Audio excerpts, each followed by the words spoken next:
What are things we are discussing last session? Yes, those are online as well as offline. So you have to tell me what are things we are discussing last session. So we discussed about the what NBFC, meaning of NBFC we discussed. Okay. So we discussed about the historical background, the way the NBFC has been evolved. Okay, that we discussed in last session.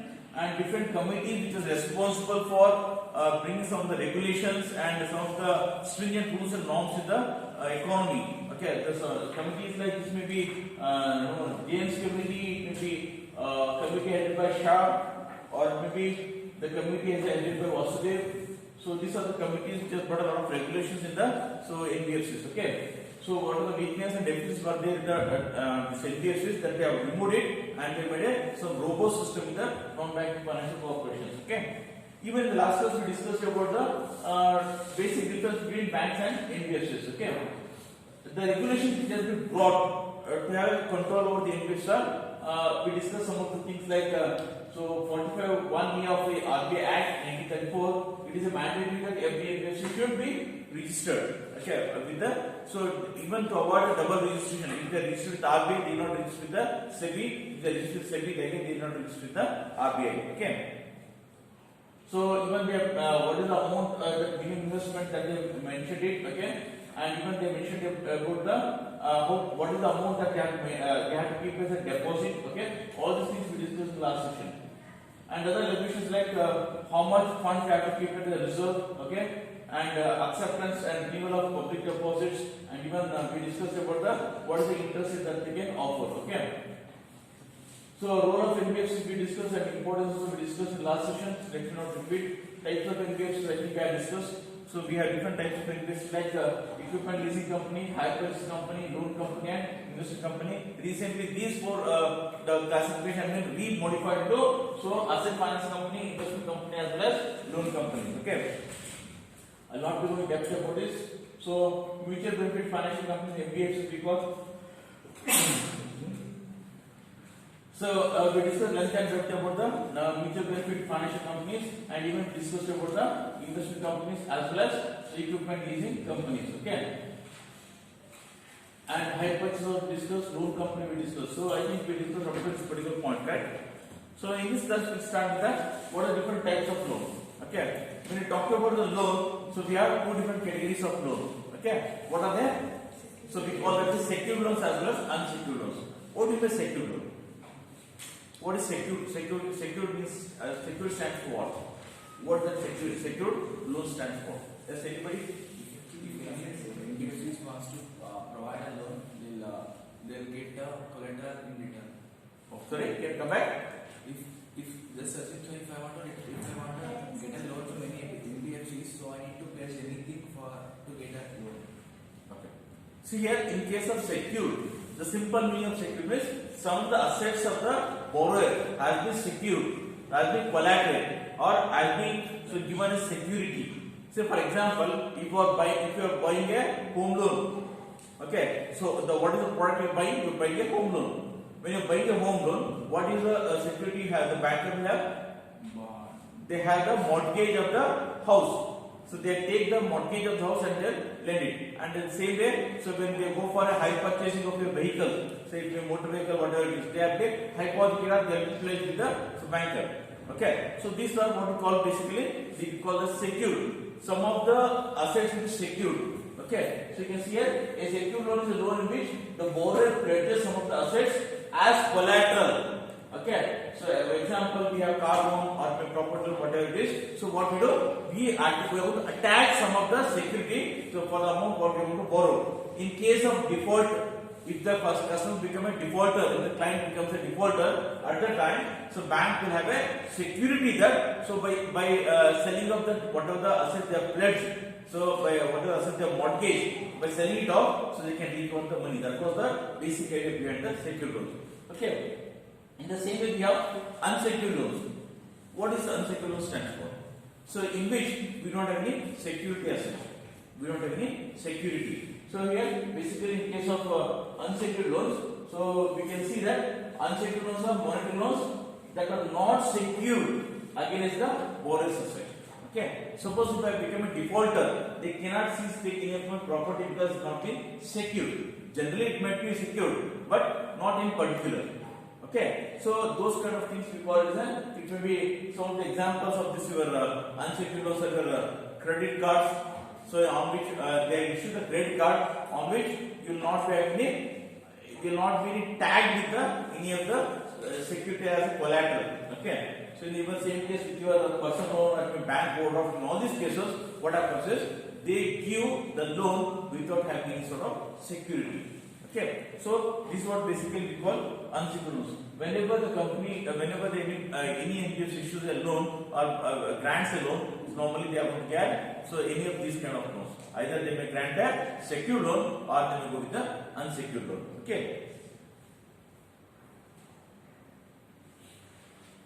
So miscellaneous non-banking financial companies are mainly engaged in the chit fund business. So these are conducting of supervising as a promoter.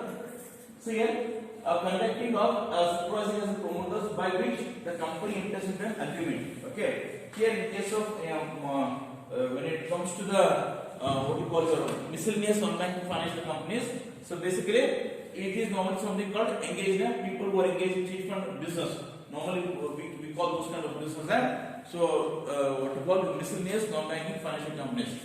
So in this case, basically how they engage in the business is basically conducting or supervising as a promoter by which the company enters into an agreement with a specified number of subscribers that every one of them shall be subscribed a certain sum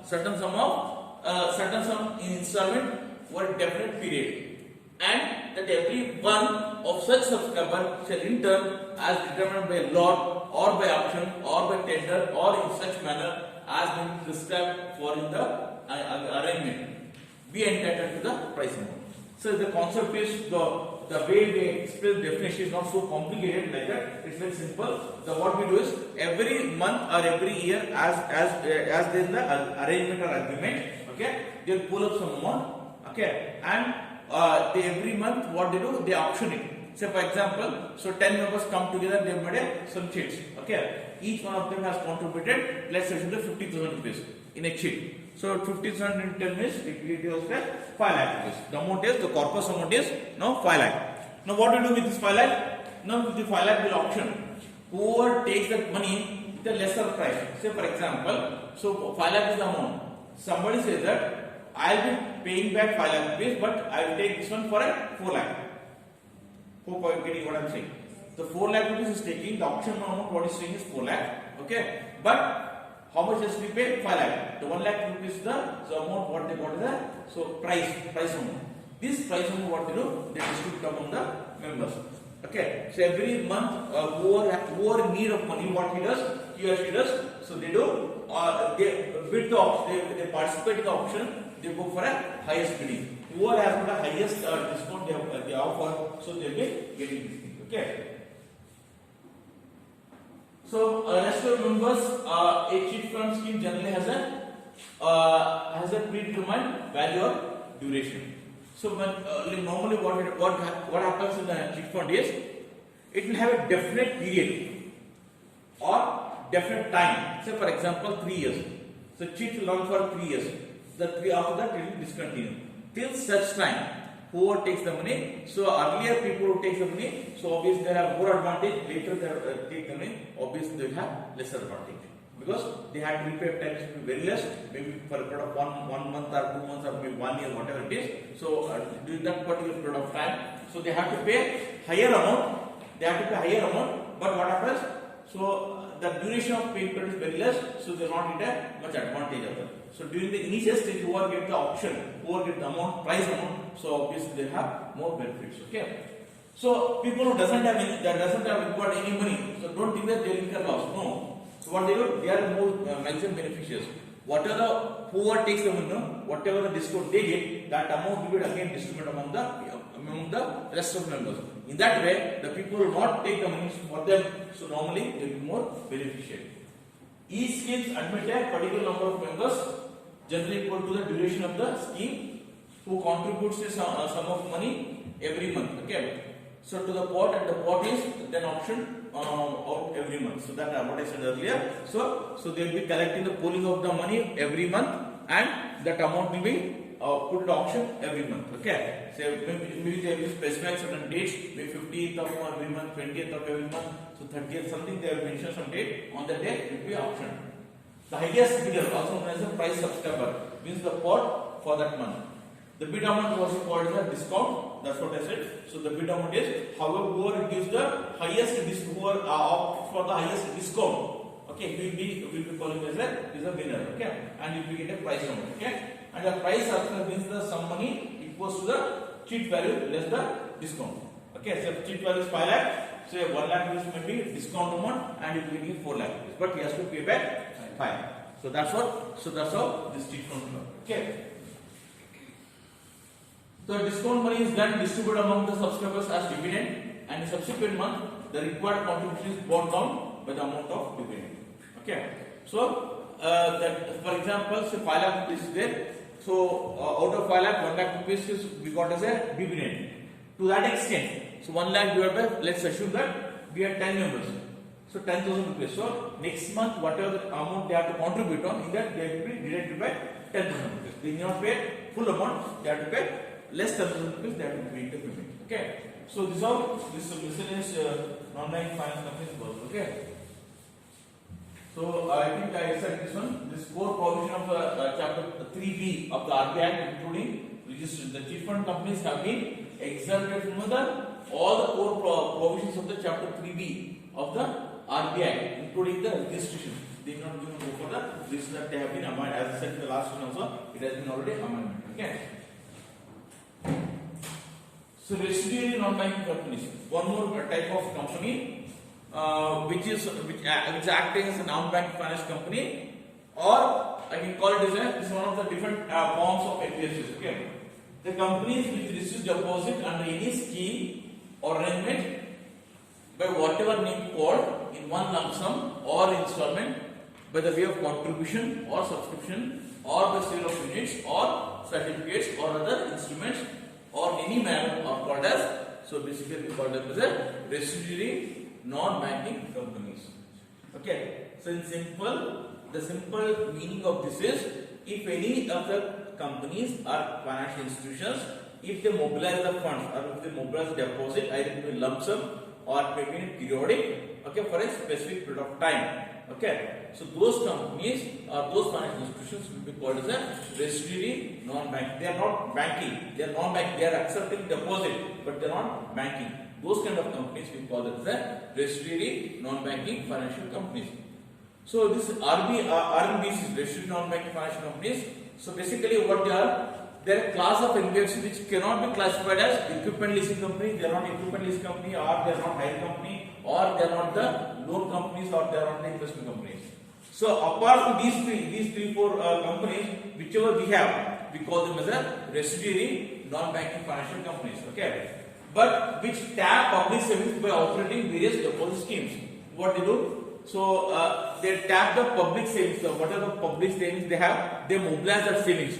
Okay. In whatever the name. So in the name of, say for example, they issue the certificate of deposit, CDs we call. So they will not accept as a what you call demand deposits. What is a demand deposit? Whenever they want, they can withdraw the money. That is what we call demand deposits. Like how the banks will accept. They are not supposed to accept like that. But they can accept the money in other schemes, in other ways. That they tap the public savings by operating different various deposit schemes. Okay, as said, no, commercial certificate of deposits, debentures. So by issuing the certificate of debentures, in this way they are mobilized the funds. Okay, the deposit acceptance activities of these companies are governed by the provisions of residuary non-bank companies of Reserve Bank Direction 1987.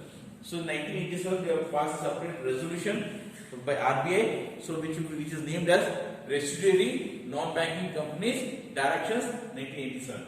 So the companies which are engaged in these kind of businesses have to be registered under this thing.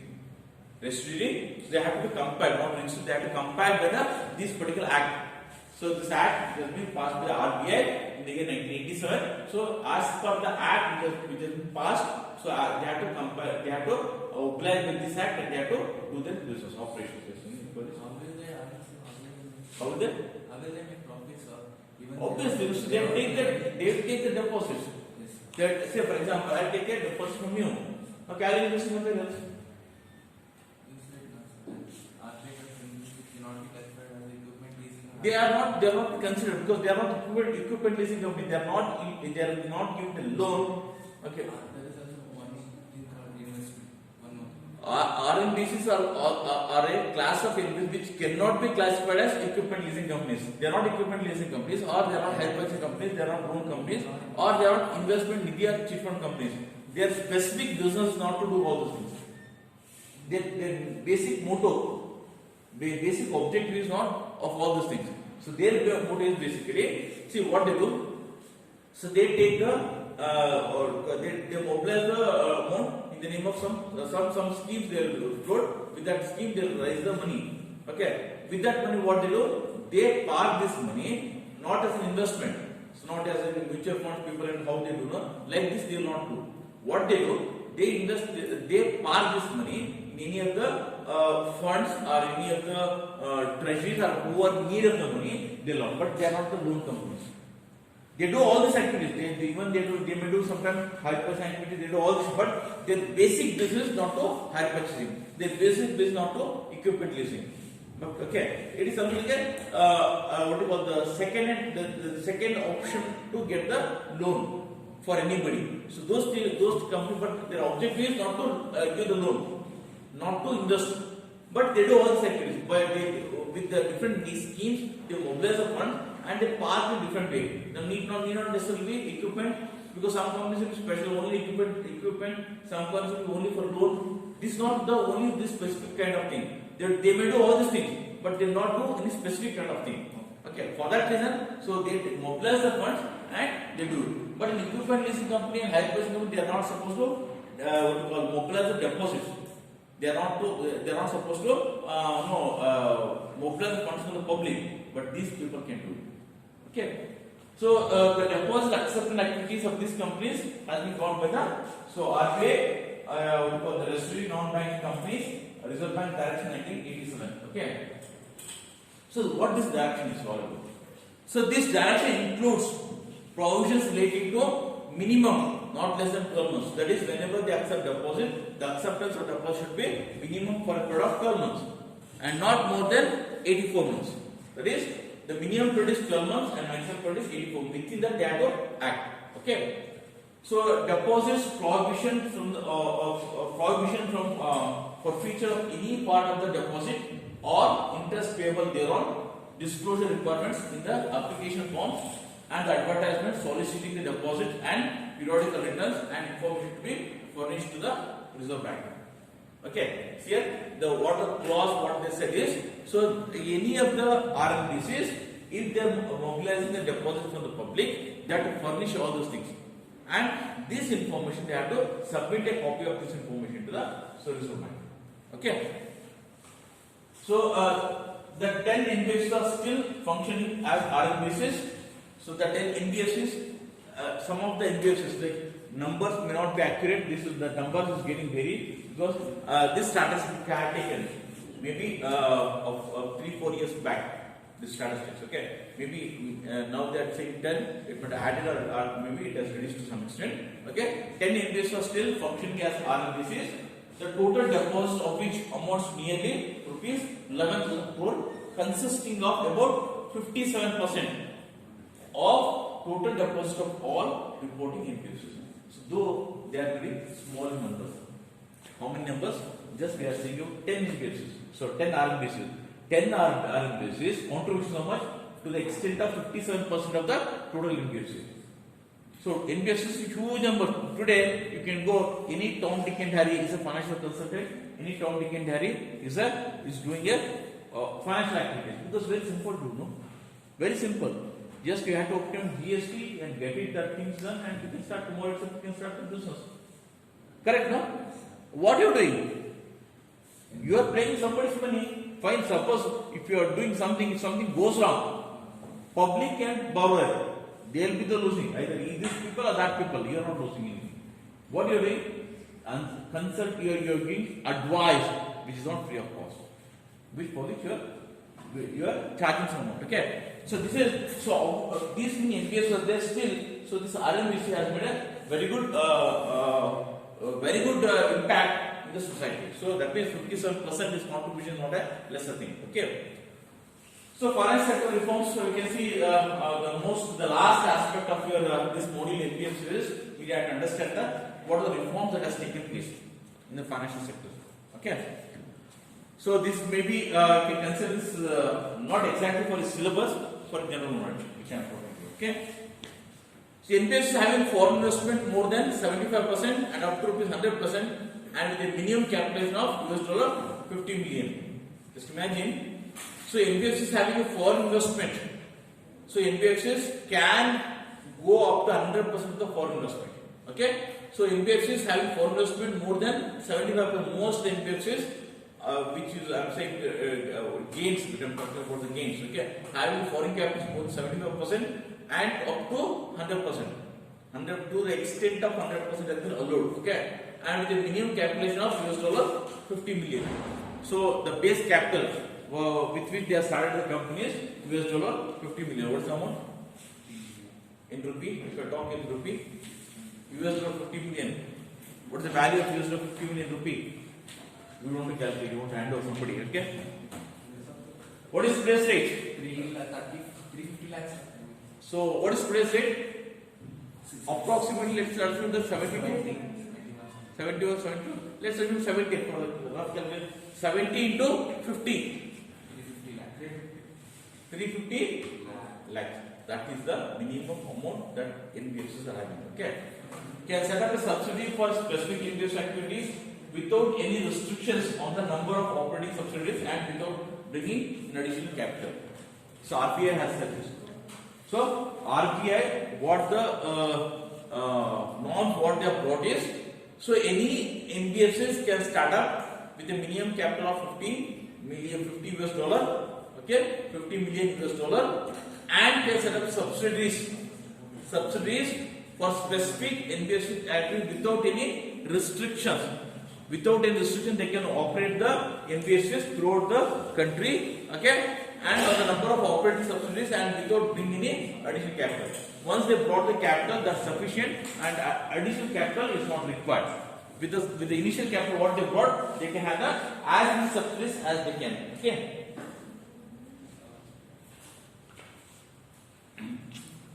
So NBFCs and MFI norms modified. Mutual Fund of India. So these norms have been recently has got modified. In order to provide encouragement to NBFCs operating in the northeast region, the minimum NOF is to be maintained is ₹1 crore by March 31st, 2012 and ₹2 crore by March 31st, 2014. So in 2014, they made one more amendment, and they said initially first they brought the norm saying that so to encourage the NBFCs, they said so minimum what they brought is they are supposed to provide is 1 crore, and now again since they modified is they can grant to the extent of ₹2 crores. Okay. Operation flexibility. To allow operation flexibility, the RBI has asked the NBFCs to ensure that the average interest rate on loans during the financial year does not exceed the average borrowing cost during the financial year plus the margin with the prescribed cap. Okay. So here, operation flexibility, that is, if you tie the hands of NBFCs and ask them to allow them to walk. For example, if a baby is there, a kid is there, if you tie both the legs, okay, and ask him to walk, how will you walk? Just forget about the baby. For you also, I am saying, just somebody ties with the rope. If somebody is going to tie both the legs, okay, and ask him to walk, ask him to run, what do you want to do it? Because how will you do? And ask him if you want to dance, how can do it? It's not possible, correct? That's what that is. If you're tying up everything and asking to walk, it's not possible. For that, what the RBI has done recently is, so they have relaxed certain things.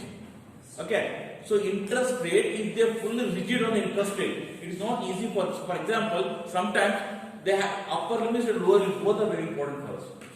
Why the upper limit is important?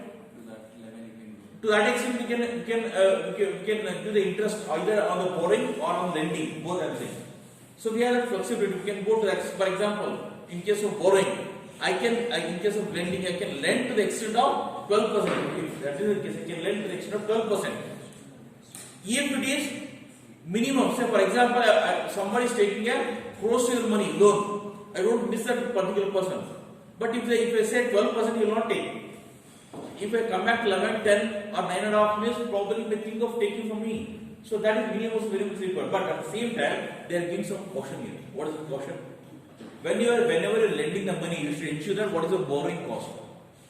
You have borrowed the money, correct? When you want to lend the money, you have borrowed the money. For example, let's take example of bank here. So bank, when they accept the deposit, they lend the money. How much they have to lend? What is the interest they have to lend? At least should be more than the deposit rate, correct?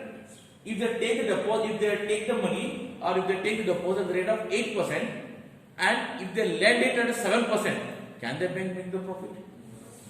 From where they have to give the money? From your pocket only, right? From X pocket they have to pay to the Y pocket, and in between they have to make a profit. If they are taking 10 rupees, if they are taking 8 rupees of profit, and if they are 9 rupees of interest they have to pay to the depositors, how the bank has to survive? It's not possible. So for that reason, bank has cautioned them in the name of price war. What is the price war? Somebody says 12%, I'll say 50%, somebody says 20%. If they keep on increasing, customers what they want, whoever gives the highest interest, they won't deposit. Finally, what happens? Customers may lose both interest as well as principal amount. So to ensure that, see, once everything has happened and finally, if the door has been closed at that time, if you say so many things as advice you give, nothing will happen. You would not given interest up to that point. If you say all this, if you start preaching all these things, nothing will work at that time. Correct, no? If some banks starts giving interest rates which is much more higher than other banks, people want to invest it, and from where they have to bring the interest? What they do? They start giving for the principal itself. One fine day, they will end up in such a problem, they are not able to give the interest, and forget about it, they are not able to pay the principal amount. There ends the bank's life. So for that reason, the RBI has cautioned what is that? So it should be more than your borrowing cost plus some margin. Borrowing cost, for example, you borrowed money rate of 10%, some margin, so 11 or 12%. So if you are lending the money, should be minimum, should be 11 to 12%. See, minimum, maximum is 16%. Let's say for example, your borrowing cost is 10%. Plus your margin draw, so you accept deposit from the customer, for them you are paying 10% rate of interest. That is your borrowing cost. 10% you have to pay it. Plus chota mota you have to make some of the expenditure and also plus 1% you consider, and 1% is profit you should have to have, otherwise you cannot survive. 1% profit, that is minimum basis 12% for you. Now 12 is your minimum. Minimum if you are lending the money, minimum 12. Now maximum what is that? Let's assume that 16%. If you go beyond 16%, so then again it's a problem. So for that reason, so even it is a what you call, they are cheating the public at the time. Okay, they are making undue advantage at the time. So for that reason, so they have made a upper and lower cap, and they have operation flexibility. They have seen the upper and lower limit. In that whatever you want you can play. 12 to 16 is your freedom. Either you are 12% or you are 60% your freedom. So that is the operation flexibility that RBI has given to your NBFC, non-banking financial company. Hope it's clear to all of you. Yes, sir. So over your present position, NBFC is highly heterogeneous. That is not only focused on only one particular aspect, one particular sector. So homogeneous they will focus only on loan category, or maybe high purchasing, or maybe leasing. They are spread across NBFCs, starting from the stock advisory to so ending with the leasing and high purchasing, all activities they do. Okay, so they are more heterogeneous in the sense. So they do the diversified activity, continue to offer wide range of niche and tailor-made financial services. So banks and all, what they can do, they cannot go with a tailor-made kind of thing. What is a tailor-made and ready-made? Which is suit for customer. So that is ready-made means whatever that has been stitched, you have to wear it. You cannot say that no, my shoulders are length and too much lengthier, it's short. You cut and you cannot do all those things. when you go for tailor, what they do? As per your requirement, as per your need, they do it. So, for example, let's assume a simple example. I have bought a house. Like I have brought a house where that house has not got final approval. You know that the revenue sites are there, that final approval sites are there. So we have to convert that what you call the farm land into the green land into yellow land. Correct, all of you are aware that non-agriculture NA, just NA. There are certain cases where it has not been converted to NA. They are considered a house. It is not. You cannot object for that because NA is also, if you not done NA also, you can consider because of farmhouse. I can say farmhouse. Farmhouse means it should be farmland itself. Correct? So like that, people start taking advantage, and now what they are doing. So if you take Vinobharam extension, it was previously totally entire area was revenue. Revenue side and building what they consider, the entire thing is same. Off the lid. So you might have heard about something called akrama sakrama. You might have heard that particular terminology. Okay. So this concept has came and then they converted it. In simple wording is illegal to legal. They are converted to that one. So for that they are legally it is again it's nothing called illegal here. Legally governments they offer those who have taken the site in the name of revenue site can convert to what you call a final approval. For the government to offer at that time, so they do all these things. Now there are certain banks who offer loan for this revenue side, and you know for the revenue for construction of building on the revenue side. The same thing if you approach for your what you call SBI, Canara Bank and all, they will not even allow you to enter into that their cabin because they strictly follow certain norms.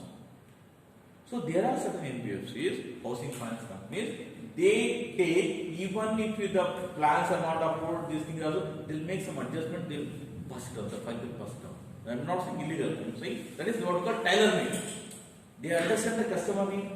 What is the percentage of interest they need? It is as good as personal loan itself.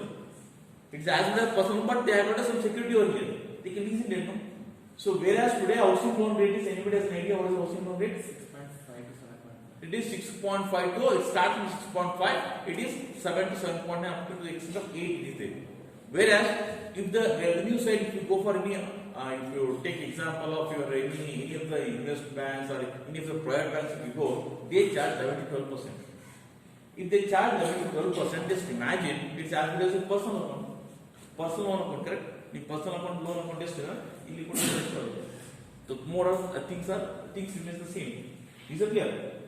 So for that reason, so we call them as they tap the people when niche area. Niche area means where people not approach. They will approach that particular area and they go with the tailor-made. In terms of relative importance of various activities financed by them, hire purchasing financing is the largest activity, accounting for greater than 1/3 of the total assets, followed by loans and equipment leasing. So NBFC basically they are focused on these three aspects: hire purchasing, then basically this one equipment leasing and loan. In these three cases, NBFC is far ahead. So almost 1/3 of the entire assets activity consists of these three things. Okay. So number of NBFCs are declined after 2000 due to the mergers, closures, cancellation of license, regulatory strictness. Because like before 2000, there are mushroom kind of NBFCs were there. Okay.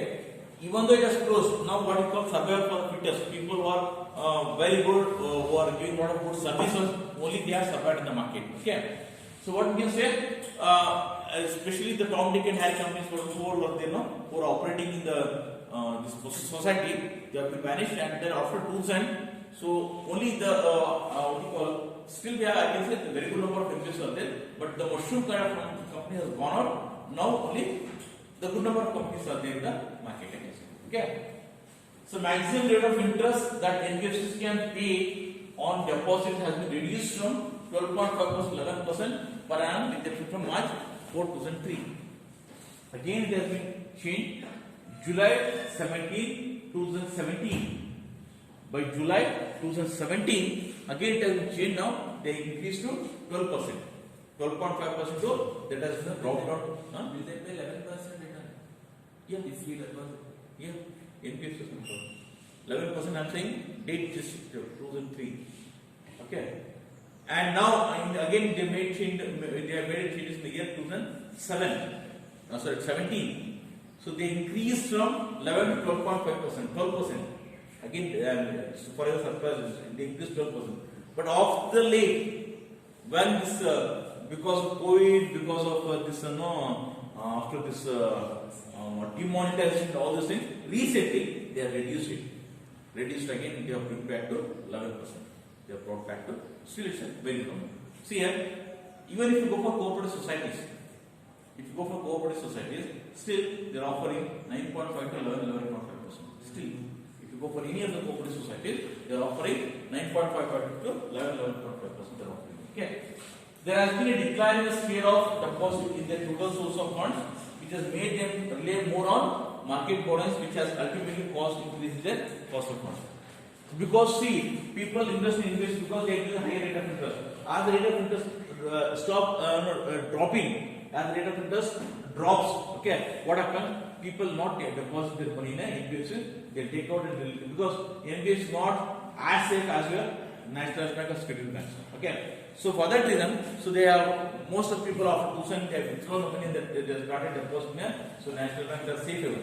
So what you call safe haven, they started the deposit there because of that reason. They ultimately their borrowing rates got increased, and again because of that their lending rate got increased.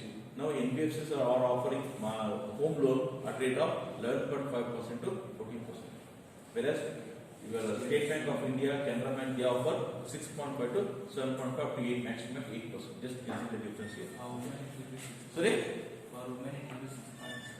Yeah, that is again we have subsidies in the certain areas. Let's not talk about that subsidies again.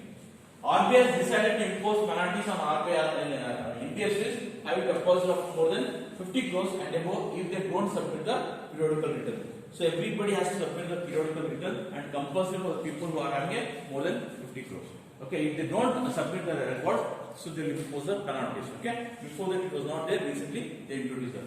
So to conclude, NBFCs has not been very much profitable.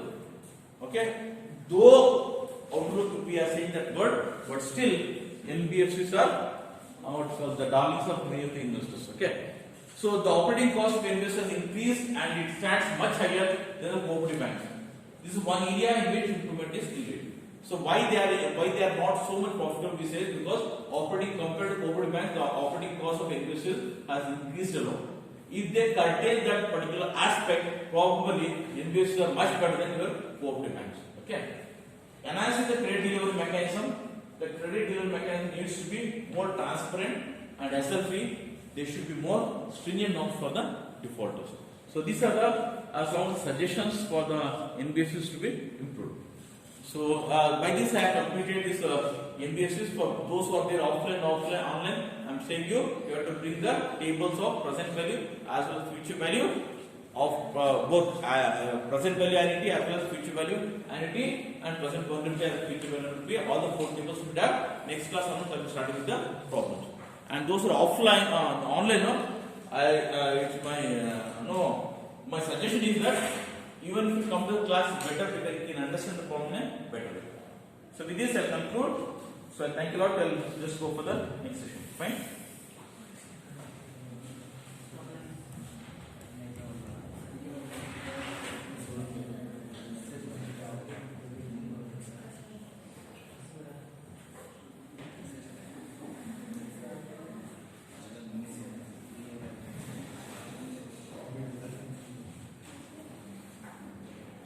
Adarsham, Aishwarya, Akshata,